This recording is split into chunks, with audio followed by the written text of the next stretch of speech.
தமிழக முதலமைச்சர் அவர்களே, கழகத்துடைய பொதுச் செயலாளர் மாண்புமிகு அமைச்சர் துரைமுருகன் மாமா அவர்களே, கழகத்துடைய முதன்மை செயலாளர் மாண்புமிகு அமைச்சர் அண்ணன் நேரு அவர்களே, கழகத்துடைய துணை பொதுச் செயலாளர்கள் அண்ணன் ஐ பெரியசாமி அவர்களே, அண்ணன் பொன்முடி அவர்களே, அண்ணன் ஆ ராசா அவர்களே, அண்ணன் அந்தியூர் செல்வராஜ் அவர்களே, அண்ணன் மூப்பே சாமிநாதன் அவர்களே, இந்த நிகழ்ச்சியை இவ்வளவு சிறப்பாக நடத்தி கொண்டிருக்கக்கூடிய திருவண்ணாமலை தெற்கு மாவட்ட கழக செயலாளரும் மாண்புமிகு அமைச்சருமான அண்ணன் ஏவா வேலு அவர்களே, மாண்புமிகு அமைச்சர்கள் அண்ணன் எம்ஆர்கே பன்னீர்செல்வம் அவர்களே, அண்ணன் தாமு அன்பரசன் அவர்களே, அண்ணன் ராஜேந்திரன் அவர்களே, அண்ணன் சக்கரபாணி அவர்களே, அண்ணன் ராணிப்பேட்டை காந்தி அவர்களே, அண்ணன் மாசு அவர்களே, அண்ணன் சேகர்பாபு அவர்களே, அண்ணன் நாவடி நாசர் உள்ளிட்ட வந்திருக்கக்கூடிய அனைத்து அமைச்சர் பெருமக்களே, சட்டப்பேரவையினுடைய துணைத் தலைவர் அண்ணன் பிச்சாண்டி அவர்களே, வருகை தந்துள்ள அனைத்து மாவட்ட கழக செயலாளர்களே, தலைமை கழக நிர்வாகிகளே, அமைப்பு செயலாளர்களே, சட்டத்துறை செயலாளர் அண்ணன் என்ஆர் இளங்கோ அவர்களே, பல்வேறு மாவட்டங்களிலிருந்து வருகை தந்துள்ள மாண்புமிகு அமைச்சர் பெருமக்களே, மாவட்ட கழக செயலாளர்களே, கலை நிகழ்ச்சி நடத்தி காட்டிய அண்ணன் இறையன்பர் குத்தூஸ் அவர்களே, அருமை சகோதரர் திரு சூர்யா கிருஷ்ணமூர்த்தி அவர்களே, திணை நிலவாசிகள் நாடக குழுவைச் சேர்ந்த என் நண்பர்களே, இளைஞரணியினுடைய மாநில துணை செயலாளர்கள் சகோதரர் பிரபு கஜேந்திரன் அவர்களே, சகோதரர் ஜோயல் அவர்களே, சகோதரர் இன்பா ரகு அவர்களே, சகோதரர் இளையராஜா அவர்களே, சகோதரர் அப்துல் மாலிக் அவர்களே, நாடாளுமன்ற உறுப்பினர் சகோதரர் பிரகாஷ் அவர்களே, சகோதரர் சீனிவாசன் அவர்களே, சகோதரர் ஜிபி ராஜா அவர்களே, சகோதரர் ஆனந்த்குமார் அவர்களே, திருவண்ணாமலை மாவட்ட இளைஞரணி அமைப்பாளரும் நாடாளுமன்ற உறுப்பினருமான சகோதரர் சி என் அண்ணாதுரை அவர்களே, சகோதரர் நரேஷ்குமார் உள்ளிட்ட வடக்கு மண்டலத்துக்கு உள்ளிட்ட அனைத்து மாவட்ட மாநகர ஒன்றிய நகர பகுதி பேரூர் வார்டு அமைப்பாளர்களே, துணை அமைப்பாளர்களே, பாக அமைப்பாளர்களே, சட்டமன்ற உறுப்பினர்கள் அண்ணன் மூப்பே கிரி அவர்களே, அண்ணன் சரவணன் அவர்களே, அண்ணன் அம்பேத்குமார் உள்ளிட்ட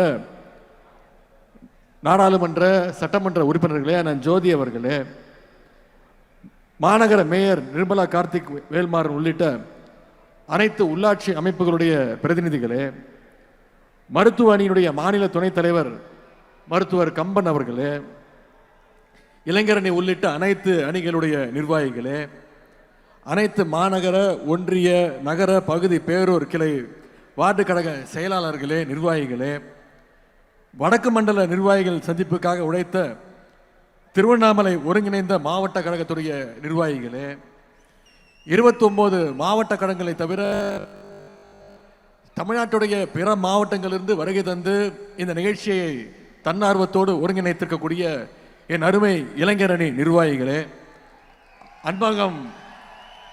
அன்பகம் பணியாளர்களே, கழகத்துடைய மூத்த முன்னோடிகளே, முத்தமிழங்க டாக்டர் கலைஞருடைய உயிரினும் மேலான அன்பு உடன்பிறப்புகளே, கழகத்துடைய முதன்மை அணியாம் இளைஞரணியுடைய வடக்கு மண்டல நிர்வாகிகள் சந்திப்பு நிகழ்ச்சி மூலம் உங்களை எல்லாம் சந்திப்பதில் எனக்கு மிகுந்த பெருமை, மகிழ்ச்சி. 2 ஆண்டுகளுக்கு முன்பு இளைஞரணியுடைய 2வது மாநில மாநாட்டை சேலத்தில் வெற்றிகரமாக நடத்தி காட்டணும். அந்த மாநாட்டுடைய வெற்றி, அதன் பிறகு வந்த 2024 நாடாளுமன்ற தேர்தலில் நமக்கு மிகப்பெரிய வெற்றியை தமிழ்நாட்டு மக்கள் கொடுத்தாங்க. இங்கே திரண்டிருக்கக்கூடிய இந்த லட்சக்கணக்கான நிர்வாகிகள், இளைஞரணி நிர்வாகிகளை பார்க்கும்பொழுது வருகின்ற 2026 சட்டமன்ற தேர்தலையும் அதே வெற்றியை நீங்க நிச்சயம் நம்முடைய தலைவருக்கு கொடுப்பீங்க அப்படின்ற அந்த நம்பிக்கை எனக்கு நிச்சயம் இருக்கு. அதற்கு அந்த வெற்றிக்கு இந்த நிர்வாகிகள் சந்திப்பு மிக மிக முக்கியமான ஒரு காரணமாக நிச்சயம் அமையும். இன்னைக்கு பல கட்சிகள், இயக்கங்கள் உறுப்பினர்கள் சேர்க்கவே தடுமாறிட்டு இருக்கும்போது இன்னைக்கு திராவிட முன்னேற்ற கழகத்துடைய நம்ம இளைஞர் அணி ஒவ்வொரு பூத் வரைக்கும் நிர்வாகிகளை நியமனம் பண்ணியிருக்கிறோம். அந்த வகையில் இன்னைக்கு 91 சட்டமன்ற தொகுதிகளுக்குள்ள மாவட்டம், மாநகரம், ஒன்றியம், நகரம் முதல் பாகம் வரை பூத் வரைக்கும் அமைப்பாளர், துணை அமைப்பாளர்னு 1,30,000 நிர்வாகிகள் இந்த கூட்டத்திற்கு, இந்த சந்திப்புக்கு நீங்க வருகை தந்திருக்கீங்க. இந்த சந்திப்புக்கு முதல்ல அனுமதி வழங்கிய நம்முடைய கழக தலைவர் அவருக்கு முதல்ல இளைஞரணியின் சார்பாக என்னுடைய நன்றியை தெரிவித்துக் கொள்கின்றேன். அதேபோல கழகத்துடைய பொதுச் செயலாளருக்கும் முதன்மை செயலாளருக்கும் வந்திருக்கக்கூடிய அனைத்து துணை பொதுச் செயலாளர்களுக்கும் இந்த சந்திப்பை இவ்வளவு சிறப்பாக ஏற்பாடு செய்திருக்கக்கூடிய உங்களுடைய மாவட்ட அமைச்சர், மாவட்ட கழக செயலாளர் அண்ணன் ஏவா வேலு அவர்களுக்கும் இளைஞரணியின் சார்பாக என்னுடைய நன்றியை நான் தெரிவித்துக் கொள்கின்றேன். அது மட்டுமல்ல, இந்த சந்திப்பை சாத்தியப்படுத்திய அனைத்து மாவட்ட அமைச்சர்கள், மாவட்ட பொறுப்பு அமைச்சர்கள், மாவட்ட, ஒன்றிய, நகர, பேரூர் கிளைக்கழக செயலாளர்கள், இளைஞரணியினுடைய மாநில துணை செயலாளர்கள், அனைத்து மாவட்ட அமைப்பாளர்கள், துணை அமைப்பாளர்கள், உங்கள் அத்தனை பேருக்கும் இந்த நேரத்தினுடைய நன்றியை நான் தெரிவிச்சிருக்கேன். வந்திருக்கக்கூடிய அனைத்து இளைஞரணி தம்பிமார்களையும் சகோதரர்களையும் இளைஞரணி செயலாளராக உங்கள் அத்தனை பேரையும் வருக வருக என வரவேற்கிறேன். என்னுடைய நன்றியும் நான் தெரிவித்துக் கொள்கின்றேன். திருவண்ணாமலையில் மலை இருக்குன்னு எல்லாருக்குமே தெரியும். ஆனால் மலை மட்டும் இல்லை, இங்கே திருவண்ணாமலையில் கடலும் இருக்கின்ற அளவுக்கு இங்கே கடல் போல கூடி இருக்கக்கூடிய என்னுடைய இளைஞரணி தம்பிமார்கள் உங்கள் அத்தனை பேருக்கும் என்னுடைய நன்றியை நான் தெரிவித்துக் கொள்கின்றேன். இங்கே நின்ற தேர்தலாம் வென்ற தலைவர் கலைஞர். அவர் வழியில் இன்னைக்கு தான் தலைவராக பொறுப்பேற்ற பிறகு இந்த இயக்கம் சந்தித்த அனைத்து தேர்தலையும் வெற்றியை மட்டுமே கொடுத்திருக்கக்கூடிய நம்முடைய கழக தலைவர் அவர்கள் இங்கே பெருமையோடு பூரிப்போடு உட்கார்ந்திருக்கிறார். சேலம் இளைஞரணி மாநாட்டில் தலைவர் பேசும்போது குறிப்பிட்டு பேசினார், வாழ்த்து பேசினார். என்ன சொன்னார்? நான் கழக தலைவராக மட்டும் உங்களை வாழ்த்தவில்லை, உங்களுடைய தந்தையாக நான் வாழ்த்துறேன் அப்படின்னு தலைவர் சொன்னார். ஏன்னா உதயநிதி மட்டும் என்னோட பிள்ளை கிடையாது, என்னுடைய வாரிசு கிடையாது, இங்க கூடியிருக்கக்கூடிய லட்சோப லட்ச இளைஞர்களும் என்னுடைய வாரிசு, என்னுடைய கொள்கை வாரிசு அப்படின்னு தலைவர் அவர்கள் நம்மளை பாராட்டினார். அப்படிப்பட்ட கொள்கை வாரிசுகளாக நாம இங்க எழுச்சியோடு கூடியிருக்கின்றோம். இன்னைக்கு மாநாடுன்னா பல கட்சிகள்ல ஆயிரக்கணக்கில் கூட இல்லை, 100 கணக்கில் இளைஞர்களை திரட்டுறது அவ்வளோ பெரிய விஷயம், சாதாரண விஷயம் கிடையாது. ஆனால் நம்முடைய கழகத்தில் மட்டும்தான் இளைஞரணி நிர்வாகிகளையே கிட்டத்தட்ட ஒரு மாநாடு போல நாம் இங்கே கூட்டியிருக்கிறோம். இந்தியாவிலேயே வேற எந்த இயக்கமும் செய்யாத சாதனையை நாம் செஞ்சு காட்டியிருக்கின்றோம். இது ஏதோ கணக்கு காட்டுவதற்காக கூட்டப்பட்ட கூட்டம் கிடையாது. நம்முடைய எதிரிகள் போடுகின்ற தப்பு கணக்கை சுக்குநூறாக உடைக்கின்ற கூட்டம் இங்கே வந்திருக்கக்கூடிய இளைஞரணி கூட்டம், கொள்கை கூட்டம். பொதுவாக இளைஞர்கள் அதிகமாக கூடுனா அவங்களை கட்டுப்படுத்த முடியாது, கட்டுப்பாடு இருக்காது அப்படின்ற ஒரு பிம்பம் இப்போ வந்திருக்கு. காட்டாற்று வெள்ளம் மாதிரி போயிட்டே இருப்பாங்க, யாரும் கண்ட்ரோல்லையும் இருக்க மாட்டாங்க அப்படின்ற ஒரு பிம்பம் இன்னைக்கு இருக்கு. அவங்கள யாரும் கட்டுப்படுத்த முடியாதுன்னு சொல்லுவாங்க. ஆனால் நம்முடைய கழக இளைஞரணியினர் அப்படி கிடையாது, மிகுந்த கட்டுப்பாடு மிக்கவர்கள் என்பதற்கு இங்கே கூடியிருக்கக்கூடிய இந்த கூட்டம் சாட்சி. கட்டுப்பாடு இல்லாமல் 1 லட்சம் இல்லை 1 கோடி இளைஞர்களை திரண்டாலும் அதனால யாருக்கும் எந்த பயனும் கிடையாது. அப்படிப்பட்ட கட்டுப்பாடு இல்லாத கூட்டத்தை வச்சுக்கிட்டு யாராலையும் எதையும் சாதிக்கவும் முடியாது. ஆனால் உங்களை மாதிரி கட்டுப்பாடோடு இருக்கக்கூடிய இந்த கூட்டம், கொள்கை கூட்டம், கழகத்திற்கு மட்டுமல்ல இன்னைக்கு ஒட்டுமொத்த தமிழ்நாட்டுக்குமே மிகப்பெரிய ஒரு பலம்னு என்னால் உறுதியாக சொல்ல முடியும். மற்ற இயக்கத்திலெல்லாம் தொண்டர்கள் இருப்பாங்க, நிர்வாகிகள் இருப்பாங்க, தலைவர்கள் இருப்பாங்க, பொறுப்பாளர் இருப்பாங்க. ஆனால் திமுகவில் மட்டும்தான் உண்மையான அன்போட உடன்பரப்பேன்னு கூப்பிடுற கூட்டம் நம்முடைய திமுகவில் மட்டும்தான் இருக்கு. இன்னைக்கு நம்முடைய திராவிட முன்னேற்ற கழகம் 75 ஆண்டுகளை கடந்து 76வது ஆண்டுல நாம நடைபோட்டு இருக்கோம். இந்த 75 ஆண்டுகள்ல உடன்பிறப்புகள் சிறைகளுக்கு போயிருக்காங்க, சித்திரவதைகளை அனுபவிச்சிருக்கிறாங்க, ஏன் மொழிக்காக தன்னுடைய உயிரையே தியாகம் பண்ணி இருக்கிறாங்க. ஆனா நம்முடைய உடன்பிறப்புகளாக இருக்கட்டும், இளைஞரணி தம்பிகளாக இருக்கட்டும், எந்த நேரத்திலையும் களத்திலிருந்து பின்வாங்கியது கிடையாது, ஆதிக்கத்துக்கு அடிபணிஞ்சதுக்கு நிச்சயம் கிடையாது, எந்த நேரத்திலையும் சுயமரியாதையை விட்டு கொடுத்தது கிடையாது. அப்படிப்பட்ட திமுகவை இன்னைக்கு சில பேர் மிரட்டி பார்க்குறாங்க. குறிப்பா குஜராத்தில் ஒரு நிகழ்ச்சி, அதில் பேசின ஒன்றிய உள்துறை அமைச்சர் திரு அமித்ஷா அவர்கள் பேசுறார். நமக்கெல்லாம் ஒரு சவால் விட்டுருக்கிறார். பீகார்ல நாங்க வெற்றி பெற்றுட்டோம், அடுத்து எங்களுடைய இலக்கு தமிழ்நாடு, அடுத்து எங்களுடைய டார்கெட் தமிழ்நாடுன்னு ஒன்றிய உள்துறை அமைச்சர் திரு அமித்ஷா அவர்கள் பேசுறார். நான் திரு அமித்ஷா அவர்களுக்கும் அவருடைய அடிமை கூட்டத்திற்கும் சொல்லுகின்றேன், நீங்க எவ்வளவு சீண்டினாலும் எவ்வளவு மிரட்டினாலும் அதை எதிர்கொள்வதற்கு எங்களுடைய கருப்பு சிவப்பு படை, எங்களுடைய இளைஞரணி படை என்றைக்கும் களத்தில் தயாராக இருக்கும். பேரறிஞர் அண்ணா அவர்கள் 1949 நம்முடைய இயக்கத்தை கட்சியை ஆரம்பிக்கும் போது சொல்லிட்டு தான் ஆரம்பிச்சாரு. என்ன சொன்னாரு? டெல்லியினுடைய ஆதிக்கத்தை எதிர்க்கத்தான் நாங்க வரோம்னு சொல்லிட்டு தான் கருப்பு சிவப்பு கொடியை ஏத்தினார் பேரறிஞர் அண்ணா அவர்கள். அன்னைக்கு ஆரம்பிச்சு இன்னைக்கு வரைக்கும் தமிழ்நாட்டை காப்பாற்றுவதற்கான அந்த போர்க்களத்தில் திராவிட முன்னேற்ற கழகம் என்னைக்குமே முன்வரிசையில் இருந்திருக்கு. இந்த போர்க்களத்தில் எதிரிகள் தான் மாறி மாறி வந்திருக்காங்களே தவிர திராவிட முன்னேற்ற கழகம் என்னைக்குமே அதே வலிமையோடு இன்னைக்கு இருந்திருக்கு. ஏன்னா நம்முடைய முதலமைச்சர் அவர்கள் ஏற்கனவே சொன்ன மாதிரி தமிழ்நாடு என்னைக்குமே டெல்லிக்கு அவுட் ஆஃப் கண்ட்ரோல் தான்.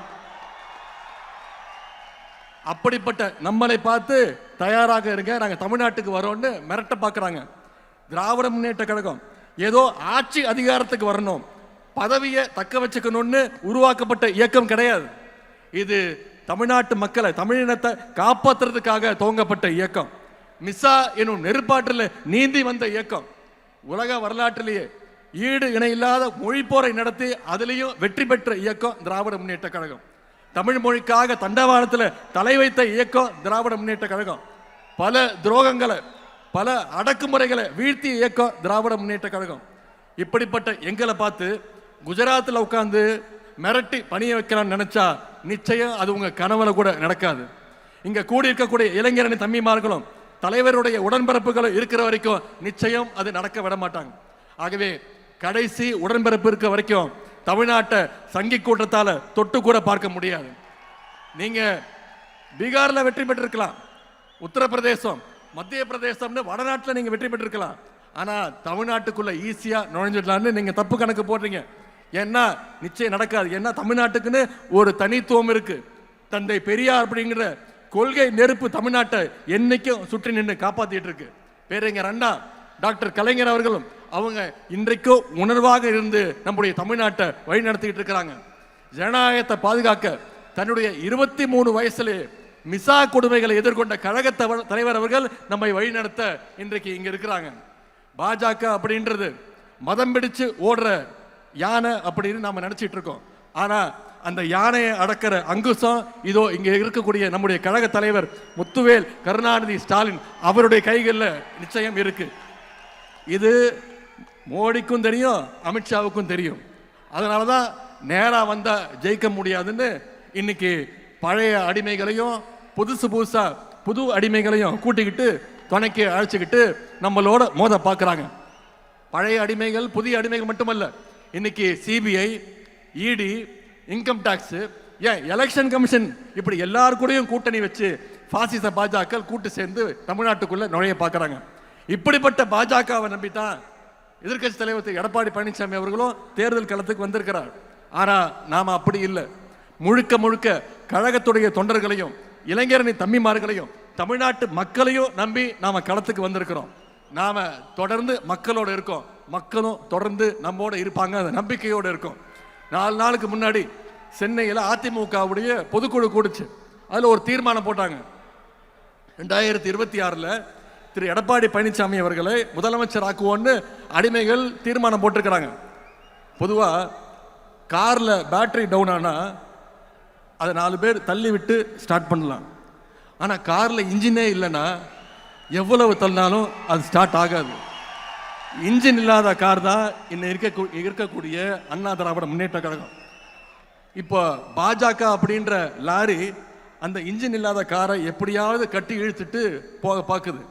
இன்னைக்கு திரு எடப்பாடி பழனிசாமி அவர்கள் சொல்றார், நீதித்துறையை காப்பாற்றணும், தமிழ்நாட்டை காப்பாற்றணும்னு சொல்றார். முதல்ல அவர் காப்பாற்ற வேண்டியது அண்ணா திராவிட முன்னேற்ற கழகத்தை பாஜக கிட்ட இருந்து காப்பாற்றணும்.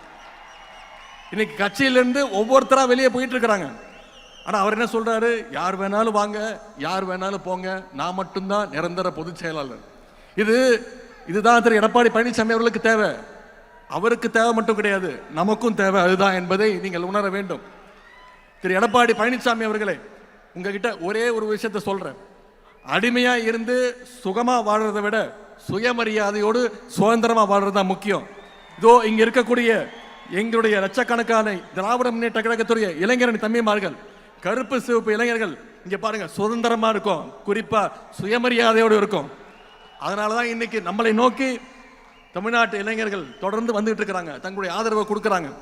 பாசிச சக்திகளிடமிருந்து தமிழ்நாட்டை காப்பாற்றுகின்ற ஆற்றல் திராவிட முன்னேற்ற கழகத்துக்கு மட்டும்தான் உண்டுன்னு இன்னைக்கு தமிழ்நாட்டு மக்கள் நிச்சயம் நம்புறாங்க. மக்களுக்கு அந்த நம்பிக்கையை வித்துட்டவர், அந்த நம்பிக்கையை பெற்றுள்ள தலைவர் நம்முடைய கழக தலைவர் அவர் இங்க வந்திருக்கிறாங்க. கழக தலைவர்கள் மீது மக்களுக்கு இருக்கக்கூடிய அந்த அசைக்க முடியாத நம்பிக்கை தான் பாசிச சக்திகளையும் அடிமை கூட்டத்தையும் அவங்களுடைய கண்களையும் உறுத்திக்கிட்டு இருக்கு. அதனாலதான் அமைதி பூங்காவா இருக்கக்கூடிய தமிழ்நாட்டில் எப்படியாவது நுழைஞ்சு ஏதாவது ஒரு கலவரத்தை செய்யலான்னு முயற்சி செஞ்சுக்கிட்டு இருக்கிறாங்க. அந்த பாசிச கலவர சக்திகளுக்கு தமிழ்நாட்டு மக்கள் சார்பாக இளைஞரின் தன்மைமார்கள் நாம் அத்தனை பேர் சொல்லுவோம், we will never allow you, we are ready to face the consequences. நாங்கள் உங்களை நிச்சயம் தமிழ்நாட்டுக்குள்ள அனுமதிக்க மாட்டோம். அதனால் ஏற்படுகின்ற விளைவுகளை நிச்சயம் களத்தில் சந்திப்போம். தமிழ்நாட்டில் நடந்து வருகின்ற ஆட்சி சமூக நீதியை, சமத்துவத்தை, மதச்சார்பினையை, பெண்ணுரிமையை காக்கின்ற ஒரு ஆட்சி. இப்படிப்பட்ட நம்முடைய கழக ஆட்சியை மீண்டும் கொண்டு வர வேண்டியது நம்முடைய பொறுப்பு, குறிப்பா இளைஞரணி தம்பிமார்களுடைய கடமை. இங்க வந்திருக்கக்கூடிய இளைஞரணி நிர்வாகிகளுக்கு அந்த கடமை அதிகமாக இருக்கின்றது. இந்த நேரத்தில் தலைவர் அவர்களுக்கும் கழகத்துடைய பொதுச் செயலாளர்களுக்கும் ஒரு அன்பான இளைஞரணியின் சார்பாக ஒரு அன்பான வேண்டுகோள். நிச்சயம் வர இருக்கின்ற சட்டமன்ற தேர்தலில் எங்களுடைய இளைஞர்களுக்கு நீங்க போட்டியிட அதிகமாக வாய்ப்பை தர வேண்டும். இளைஞர்களுக்கு கொடுக்க வேண்டும், இளைஞரணிக்கு தான் கொடுக்கணும்னு சொல்லுவேன், இளைஞர்களுக்கு கொடுக்க வேண்டும் கோரிக்கை வைக்கிறேன். இளைஞரணி சார்பாக என்னென்ன பணிகள்லாம் செஞ்சிருக்கோம்னு நம்முடைய துணை பொதுச் செயலாளர் ஆராசா அவர்கள் இங்க பேசினாங்க. இவ்வளவு நாளா நாம என்ன செஞ்சோம் அப்படிங்கிறது எவ்வளவு முக்கியமோ அதே மாதிரி இனிமே என்ன செய்ய போறோங்கிறதும் மிக மிக முக்கியம். அப்படி நமக்கு முன்னாடி இருக்கக்கூடிய முதல் பணி, அடுத்த முக்கியமான பணி தான் 2026 சட்டமன்ற தேர்தல் பணி. அடுத்து வர்ற 4 மாதங்களுக்கு நாம அதை நோக்கி பயணம் செய்யணும், களத்தில் கடுமையா உழைக்கணும். அடுத்த தலைமுறை இளைஞர்களை சந்திச்சு பேச வேண்டும், உங்களுடைய நண்பர்களை சந்திச்சு பேசணும், அவங்களுக்கு அரசியல் பத்தின புரிதல் வரணும். யார் வேணாலும் இடையில வரட்டும் போகட்டும், அதை பத்தி நமக்கு கவலை வேண்டாம். வானவில் பார்க்கறதுக்கு ரொம்ப அழகா இருக்கும், கலர் கலரா இருக்கும், அதை பார்க்கறதுக்கு மக்கள் கூடுவாங்க. ஆனா அது நிச்சயம் நிரந்தரம் கிடையாது. உதயசூரியன் மட்டும்தான் நிரந்தரம். உதயசூரியன் தான் மக்களுக்கான வெளிச்சத்தை தரும். ஆகவே நம்முடைய கழகத்துடைய வரலாறு, நம்முடைய ஆட்சியுடைய சாதனைகளை, தலைவருடைய வரலாறு, பெருமைகளை மக்கள்கிட்ட எடுத்து சொல்லுங்க. உங்க தெருவில் இருக்கக்கூடிய 10-20 இளைஞர்களை நீங்க உங்க கண்ட்ரோல் எடுத்துட்டு வாங்க. நீங்க சொன்னா கேட்கிற மாதிரி இருக்கணும். 10 வீட்டுக்கு 20 வீட்டுக்கு நான் பொறுப்பு, இந்த தெருவில் இருக்கிற வாக்குகளுக்கு நான் பொறுப்புன்னு அந்த டார்கெட்டை ஃபிக்ஸ் பண்ணி இளைஞரணி தம்பிமார்கள் வேலை செய்யணும். எல்லார் கூடவும் நெருங்கி பழகணும், மக்களோடு மக்களாக பழகணும், அவங்களுக்கு தேவையானதை செஞ்சு கொடுங்க. தமிழ்நாட்டில் எந்த வீட்டை எடுத்துக்கிட்டாலும் நம்முடைய திராவிட மாடல் அரசுடைய திட்டங்கள் நிச்சயம் அந்த வீட்டில் ஒரு பயனாளியாவது நிச்சயம் இருப்பான். அதை மக்கள்கிட்ட தொடர்ந்து ஞாபகப்படுத்துங்க, திட்டங்களை எடுத்து பேசுங்க, மக்களை சந்திச்சு மக்களோட மக்களாக பழகுங்க, அவங்களுடைய நம்பிக்கையை பெறுங்க. இந்த பணியெல்லாம் நாம சரியா செஞ்சா நிச்சயம் நம்முடைய கழகம் 7வது முறையாக ஆட்சி அமைக்க போவது உறுதி. நம்முடைய கழக தலைவர் அவர்கள் தொடர்ந்து 2வது முறையாக முதலமைச்சர் நாற்காலில் உட்கார போவது உறுதி. நாம பெறப்போகிற வெற்றி சாதாரண வெற்றியாக இருக்கக்கூடாது. 70,000 பூத்துலையும் நிச்சயம் உதயசூரியன் வெற்றி பெற்றாக வேண்டும். 70,000 பூத்துலையும் மிகப்பெரிய வாக்கு வித்தியாசத்தில் வெற்றி பெற வேண்டும். நம்முடைய தோழமை கட்சியுடைய வெற்றி உறுதி செய்யணும். அதற்கு இந்த இளைஞரணி வடக்கு மண்டல நிர்வாகிகள் சந்திப்பு நிச்சயம் ஒரு அடித்தளமா இருக்கும்னு நம்புறேன். இங்க வந்திருக்கக்கூடிய இளைஞரணி தம்பிமார்கள் நீங்கள் திரும்பி போகும்போது ஒவ்வொரு இளைஞரணி நிர்வாகியும் அந்த உறுதியோட அந்த நம்பிக்கையோட நீங்க சொல்லணும், திருவண்ணாமலையில கூடினோம், டிக்கெட்டும் இதனால் தமிழ்நாட்டில் வென்றோம் அப்படின்னு நாளைய வரலாறு சொல்லணும். இந்த நேரத்தில் இறுதியா ஒரே ஒரு விஷயத்தை தலைவர்கிட்ட சொல்ல விரும்புகின்றேன், இளைஞரணி தம்பிமார்களுக்கு நினைவுபடுத்த விரும்புகின்றேன். 2ஆம் உலகப் போர் சமயத்தில் ஜெர்மனியோட படையெடுப்பை தாக்குப்பிடிக்க முடியாம எதிரில் இருந்த எல்லா நாடுகளும் ஜெர்மனி கிட்ட போய் சரண்டர் ஆயிட்டாங்க. ஆனா அப்படிப்பட்ட ஜெர்மனியவே எதிர்த்து நின்னது ஒரே ஒரு ரஷ்ய நகரம். அந்த நகரம் தான் தோற்கடிச்சது. அந்த நகரத்துடைய பெயர் ஸ்டாலின் கிராண்ட். அதே மாதிரி நம்ம நாட்டில் பாசிஸ்டுகளுக்கு எதிரான போரில் இந்தியாவின் ஸ்டாலின் கிராடா இருந்து நம்முடைய தமிழ்நாடு களத்தில் நின்று ஜெயிச்சு காட்ட வேண்டும். நம்முடைய தலைவர் தலைமையை மீண்டும் கொண்டு வர வேண்டும். அதற்கு இங்கு கூடியிருக்கக்கூடிய லட்சோப லட்சம் இளைஞரணி பட்டாளம் நம்முடைய தலைவருடைய கரங்களை நாம் வலுப்படுத்த வேண்டும். வென்றோம் வென்றோம் வென்றோம் 200 படைப்போம் வரலாறு என்ற சாதனையை படைக்க அடுத்த 100 நாட்கள் இளைஞரணி தம்பிமார்கள் களத்தில் இருந்து உழைப்பதற்கு நாங்கள் தயார் தயார் தயார் என்று தலைவரிடத்தில் நாங்கள் உறுதி சொல்கின்றோம். இந்த வாய்ப்புக்கு நன்றி கூறி விடைபெறுகின்றேன். தலைவர்களுக்கு நன்றி, வணக்கம். பிளே ஸ்டோர் மற்றும் ஆப் ஸ்டோரில் இருந்து பாலிமர் செயலியை QR கோடு மூலம் பதிவிறக்கம் செய்யுங்கள். செய்திகளை உடனுக்குடன் பெறுங்கள்.